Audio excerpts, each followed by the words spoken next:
রাধে রাধে বন্ধুরা, শ্রীরাধা ভ্লগে তোমাদের সবাইকে স্বাগত। আর আজকে আমি চলে এসেছি তোমাদের জন্য খিচুড়ির রেসিপি নিয়ে। তো দেখো এখানে আমি কি কি উপকরণ নিয়েছি খিচুড়ির জন্য। এখানে আমি 1 বাটি গোবিন্দভোগ চাল, 1 বাটি মুগের ডাল, 1 বাটি ছোলার ডাল, আদা বাটা, আর এখানে ফোড়নের জন্য তেজপাতা, শুকনো লঙ্কা, গোটা জিরে আর গোটা গরম মশলা। আর এখানে কিছু মশলা আমি ভেজে গুঁড়ো করে রেখেছি। আর এখানে সবজি তো তোমরা দেখতেই পাচ্ছ, আলু, কুমড়ো, টমেটো আর ফুলকপি আছে। এখানে সব সবজিগুলো আমি ধুয়ে কেটে রেখেছি। আর এখানে আছে নুন, হলুদ আর চিনি, আর সর্ষের তেল দিয়ে আমি রেসিপিটা করব, তাই এখানে সর্ষের তেল। এই গোটা মশলাগুলোকে আমি ওখানে গুঁড়ো করে নিয়েছি। এখানে আছে গোটা গরম মশলা, গোটা ধনে, জিরে আর গোলমরিচ। শুকনো কড়াইতে এগুলোকে আমি ভেজে গুঁড়ো করে নিয়েছি। আর তারপরে শুকনো কড়াইতে আমি মুগের ডালটাও ভেজে ভালো করে ধুয়ে রেখেছি। এখানে আমি একটু হালকা করে ভেজে ডালটাকে তারপরে কিন্তু আমি নামিয়ে ধুয়ে আর রেখেছি বাটিতে। তো এখানে আমি এক পাশে জলটা বসিয়ে দিয়েছি গরম হওয়ার জন্য, আর এক পাশে আমি কড়াইতে তেল দিয়ে নুন হলুদ দিয়ে কেটে রাখা সবজিগুলোকে এক এক করে ভেজে নিচ্ছি। প্রথমে আমি এখানে আমি অল্প করে একটু তেলের মধ্যে নুন আর হলুদ দিয়ে প্রথমে ফুলকপিটাকে একটু হালকা করে ভেজে নেব।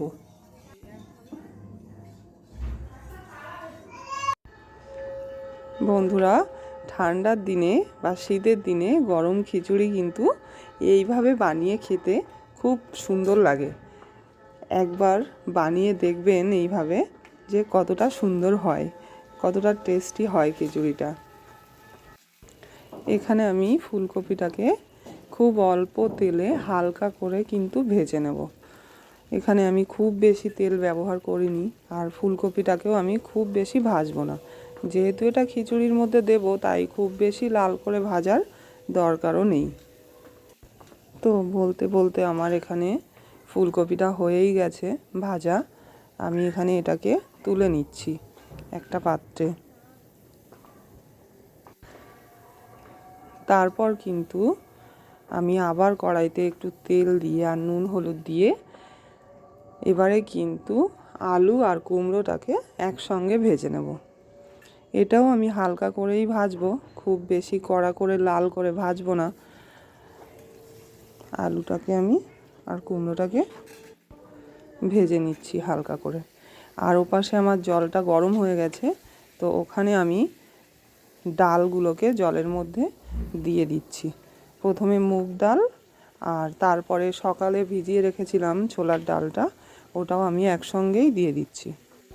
যেহেতু খিচুড়িটা আমি আতপ চালের বানাচ্ছি, তো ডালটা গলতে একটু সময় লাগে, সেই জন্য ডালটা কিন্তু আমি আগেই দিলাম।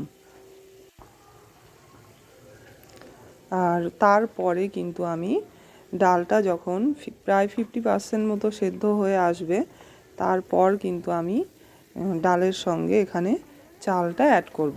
এখন দিলে চালটা আগে গলে যাবে, আর ডালটা কিন্তু সেদ্ধ হবে না, যে কারণে আমি এটা পরে দেব।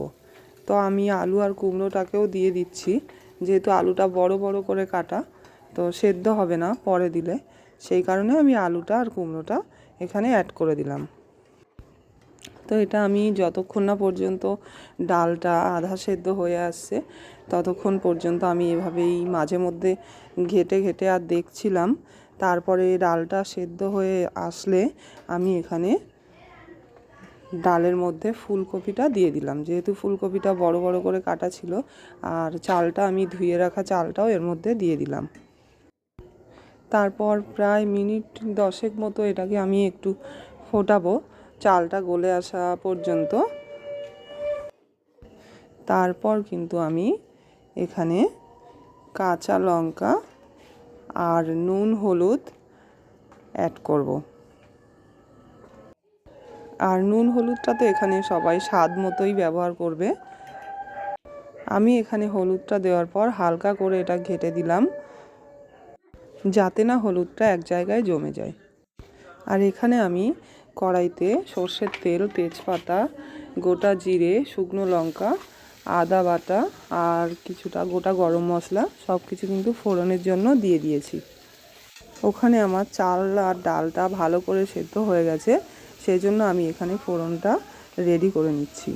তো এইভাবে আমি আদাটা দিয়ে নেড়ে নেড়ে ফোড়নটাকে রেডি করে নিলাম।